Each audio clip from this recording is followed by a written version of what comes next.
Alright, we're here with Bobby Hemmitt here in St. Louis. Just wanted to do the interview dealing with the dark side, of course, because I know that's your that's what you have brought to the quote unquote conscious community.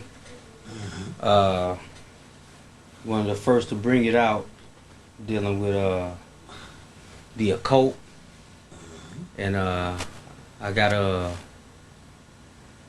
give it up to you, man, because I remember when I first saw your lecture. The first lecture I saw was back in '97 to you, and I think it was the one you did with the Gathering of the Masters at Valentine's crib, and I was blown away. And as time went on, when you got to drop in on the got into really deep into the dark side, I was like, wow, now this is some new shit. And now, since we had you here in St. Louis, you dropped some new names on us, the new entities that came through, and this is some next level shit here, because how I see it, you know, it ain't the shit that our people just romanticizing with the deities of the old, but we got some new power on the scene that the white boys ain't got a hold to. Now we can really get some kick ass going on. Yeah. You know what I'm saying? So I really want to get well, my man, he said he wanted to call it Tales from the Dark Side. Good. You know what I'm saying? Ghetto tales from the dark side. A ghetto tales from the dark side. So, yeah. So yeah. More than fitting to put on the Baphomet. Yeah, put on the Baphomet. Necklace. We gotta have that. We gotta have that. Yeah. So how'd you get into that, to the dark side? Basically, all of this thing is. It's not wanting to be evil. It's not wanting to be like carve your own niche. Basically, it is wanting to know knowledge bad enough, or receive knowledge bad enough to know the truth, where you are not going to leave any stones unturned. Okay. I didn't get into the conscious movement for self-grandizement.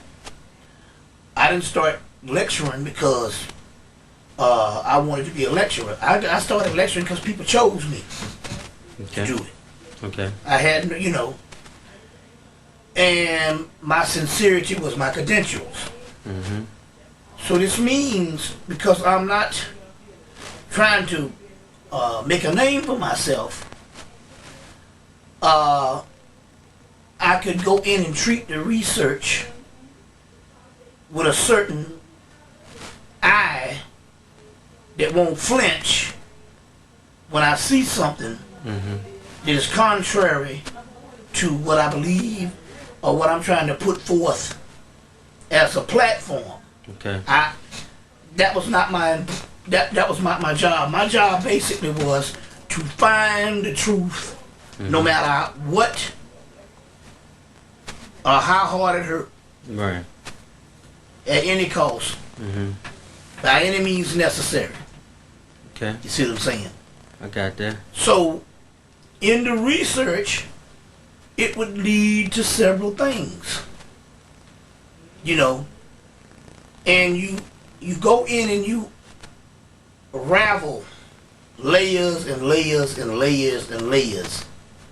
And the more and more your knowledge expands, the more and more the concepts of dogma, the concepts of indoctrination, the concepts of fear and ignorance unravels. And then you understand that knowledge is science and spirituality is science. And you should approach knowledge, the attainment of knowledge, and the understanding of spirituality the same way you would approach scientific analysis. You understand what I'm saying? Exactly. Now,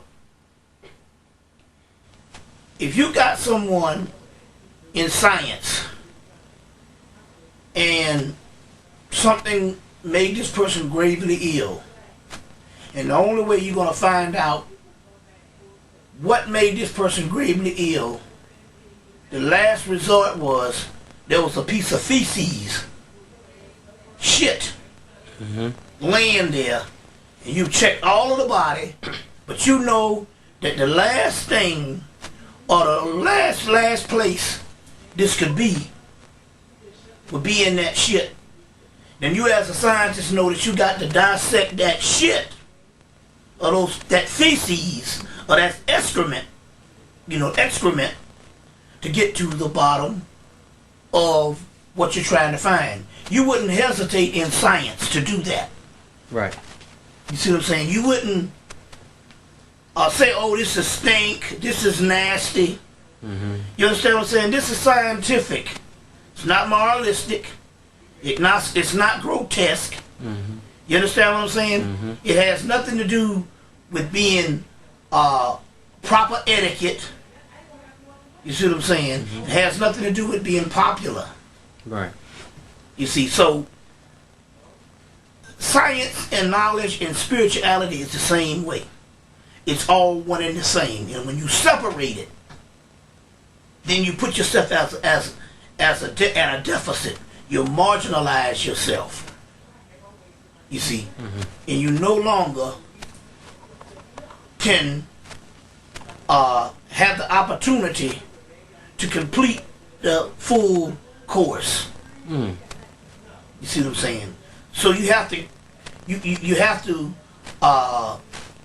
obliterate any possibility of something hindering you from getting to the truth. You see what I'm saying? So in the course of the studies, my goal, my ultimate goal, when I started out, now it's changed in the process of how I thought it might go down, but when I started out, my ultimate goal was to get to the bottom of freeing black people. Okay. Or either postulate the question,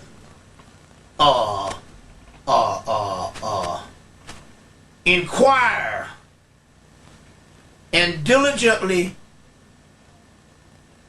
research and detect and try to retrieve an answer. And if that is the only way you can do it, if that is the only thing that you are interested in, you will stop at nothing. You understand? You will stop at nothing. Nothing. You see, a mother's gonna make sure her child eats no matter what. So it's a matter of survival. So it has nothing to do with choice. In the aspect, you have no choice. You have to continue if you're honest with yourself. So it's pure of heart. So in the course of that, me knowing that I'm trying to get some type of breakthrough, the first level is to research history. And you have to research and try to find out, is there any way possible that our people can be liberated and liberated freely on the physical, Right. social, economical, you see what I'm saying, and geographical level. And you research all of that. Okay. In 1990, me and a group of brothers from Clark Atlanta University, some of the brothers was in grad school, most of the brothers was finishing up, or was finishing up school, some was already out. I was already out. But we used to live in this house near the campus, right up the street from the campus of Clark Atlanta University. And for an entire summer, we sat in that house. And we used to be up late night, early mornings, all day and all night, trying to find out solutions to get our people out of this horrible and wretched condition. You see what I'm saying? And we would ponder every type of solution there could be.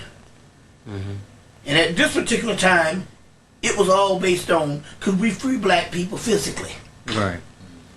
So everybody had all of their types of stuff that they would do. Right. Well, I would get them out of this country. We'd take them to Brazil first, before they trained to go to Africa, because Brazil is climate is closely, and the tropical thing is closely related to Africa. So we would go to Brazil first before we go back to Africa. You know, just it might sound ridiculous, but we didn't. The group of brothers, 5 and 6 and 7 at a time, would try to find any possible scenario. Okay. You know, from economics to everything. And the more we pondered, the more difficult it became to find an ultimate solution to the physical. Okay. Because the more and more certain things made common sense, we would find other scenarios to say, this would not happen, this would not work in no circumstance. Certain things you have to figure. Right. You see what I'm saying? From everything from psychology, you see what I'm saying? Economics, geography, you see what I'm saying? And every move of what the enemy was going to make. Right. You see what I'm saying? What the enemy was going to make. And after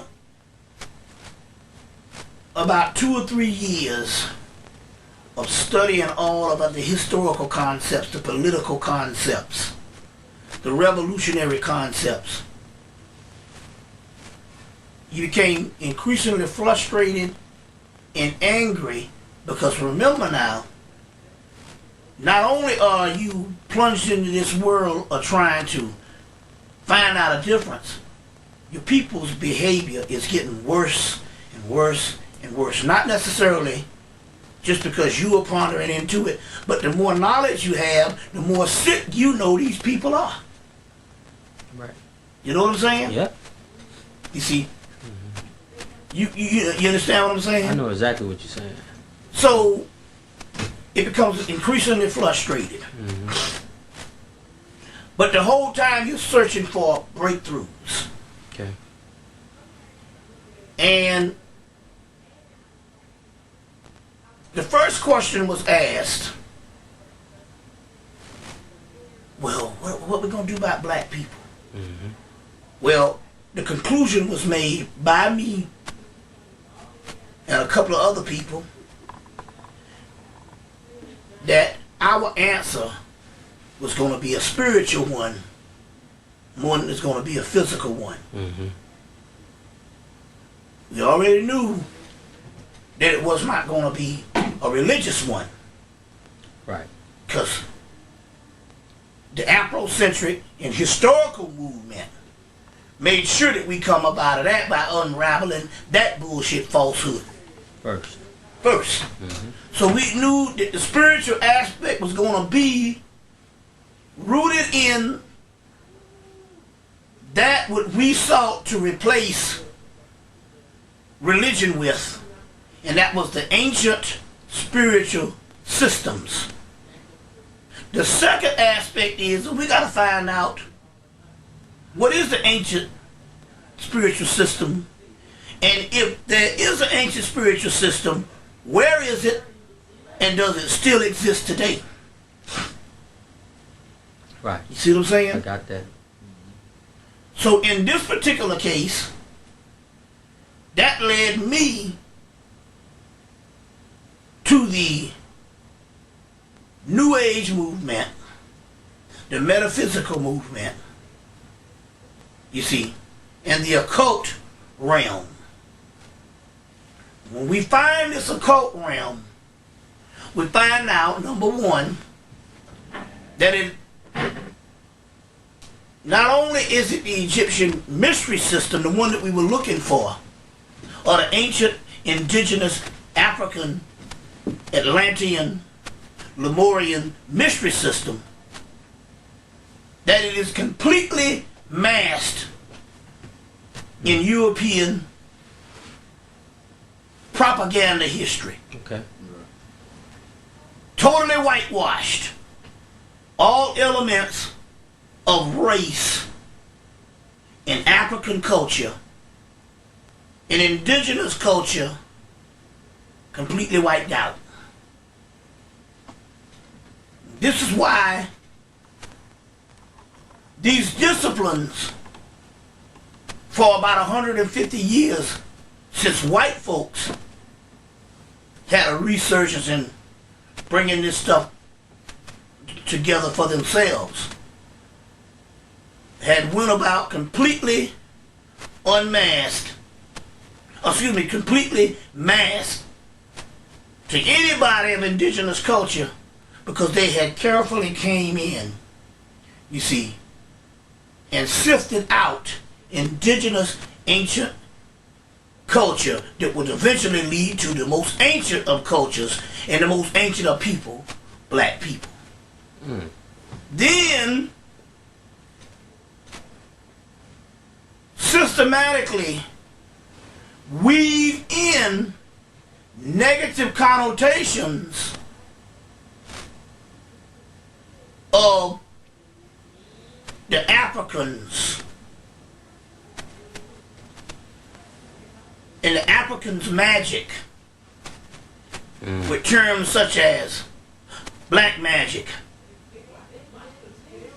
satanic, demonic. You see what I'm saying? Yeah. Code words that since the emergence of world religions about 2,000 years ago brought forth this mind control and this propaganda machine that, number one, anything truly spiritual to begin with is evil. You see what I'm saying? That's the first level. Number two, anything that is spiritual and is more advanced, you see what I'm saying? Right. Is completely satanic. You see. So, as you first enter into these disciplines, they start off with all of this light magic, these light disciplines. And as they become, when I'm saying light, they would equate light as good. You see what I'm saying? Right. With the lesser repertoire of these mysteries. But as you go into more sophisticated and more profound secrets that is beyond moralism. You see what I'm saying? Beyond wickedness. The very things that was beyond moralism, wickedness, would be in fact called wicked, dark, black. And meanwhile, it would also be a code that dark and black would actually be the dark people or the black people's magic. That's the mystery. That's the mystery. That's the mystery. One, black magic it is only because it's the black man's magic. Of the dark race's magic or science. we want to preface this because when I first started pondering these disciplines, and I even asked one of the white boys, why is all this stuff named magic? He said, you have to, first of all, define what you think magic is. Right. What you think magic is, mostly is what you've been taught magic was all your life. By somebody else. Well, not only that, your concept of magic is different than what magic would mean in the ancient world. Magic in the modern world is tricks. So you know of David Copperfield, right. Doug Hennings. Right. You see what I'm saying? Right. David Blaine, Siegfried and Roy, and all kinds of illusionists. And that's not magic of the ancient world. Magic of the ancient world is a spiritual, scientific aspect of manipulating the laws of the universe and the elemental spirits around you. See what I'm saying? It is the highest form of science. From the physical to the metaphysical. You see what I'm saying? Not tricks. So you've been taught, number one, that magic has something to do with tricks, illusions. You understand what I'm saying? Right. It has nothing to do with science. You see what I'm saying? Can I ask you a point? Yeah. So, at this point, once you discovered that this was the direction that you needed to go, I mean, what then made you say, okay, well, let me go out here and do it? And were you actually doubtful about how this type of thing would be received, because it wasn't, starting to get dark? I don't think you imagined that it would be. Well, first of all, I never really looked at it as something that I needed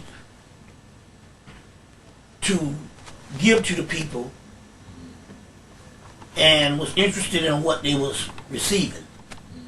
This is, first of all, imperative for my own personal will to know, my need to know, my desire to know. You see what I'm saying? And I never went about this thing as what type of discipline that I'm going to dabble into that's going to be the correct thing to teach the people. You understand what I'm saying? Right. It has nothing to do, or it had anything to do with some type of performance, some type of acceptance. You understand what I'm saying? Right.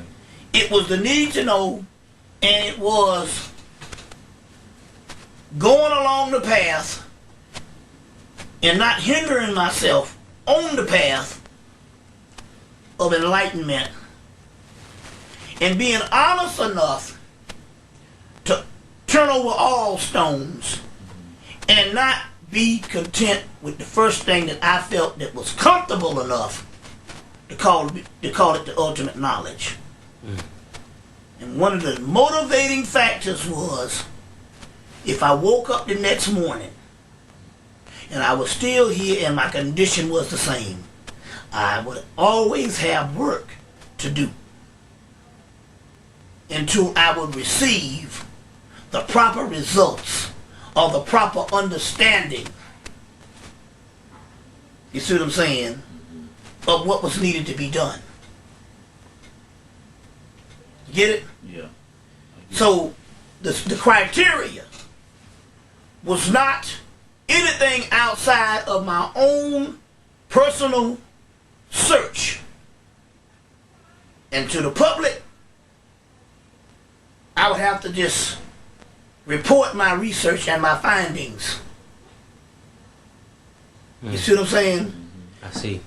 One thing about it that I was sure from the beginning, that I didn't come to speak to the complete audience. Only those, you see what I'm saying, who was looking for answers also. The elite. Right. A circle within a circle within a circle. Elect of the elect. Yes. You see. So, number one, some of it is just basic warfare. If your enemy tells you not to go into something and to be careful of something You probably should go into it. and to stay away from something, not only should you probably go into it, you should run to it. He is your enemy. Right.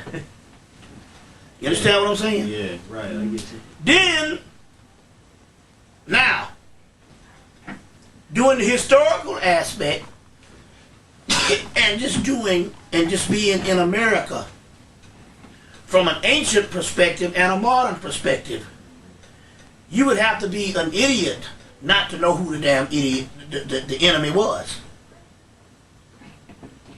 Make no bones about it.